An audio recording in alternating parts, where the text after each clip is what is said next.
যদি এমনটি হতো, এমন একটা বই পেতাম আমরা, যে বইতে হজ শুধু নয়, মক্কা মদিনা সম্পর্কে পুরো ইতিহাসটা থাকবে, সবগুলো বিষয় সেখানে সন্নিবেশিত থাকবে, আমরা সেই বইটা ভালো করে পড়ে যাব।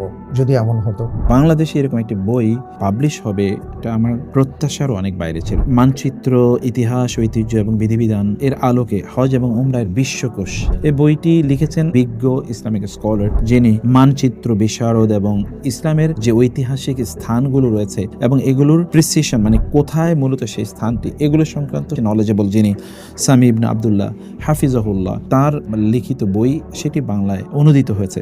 এবং এটার প্রচ্ছদ, বিশেষ করে ভিতরের যে সকল কারুকাজ আছে, সেখানকার কাগজ এবং সেখানকার প্রিন্ট, তার বাঁধাই, তার পাশাপাশি এখানে যে মানচিত্র দেওয়া হয়েছে এবং তথ্যগুলো এতটা প্রেসাইজলি, এতটা চমৎকারভাবে উপস্থাপনা আমি আর কোথাও দেখিনি। সুন্নাহ পদ্ধতিতে, সহিহ পদ্ধতিতে যদি আপনি হজ করতে চান, তাহলে রাসূল কিভাবে শিখিয়েছেন সেটি মানচিত্রের আলোকে আপনি এটা বুঝতে পারেন। আমি সেজন্য বলবো সবাইকে যে আপনারা অনুগ্রহ করে পড়ুন, অন্তত পড়ুন, জ্ঞান অর্জনের জন্য এরকম একটা বই আপনাদের ঘরে থাকা দরকার।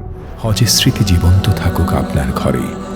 হজ উমরাহ বিশ্বকোষ, জীবনের পবিত্র সফরে আপনার সঙ্গী।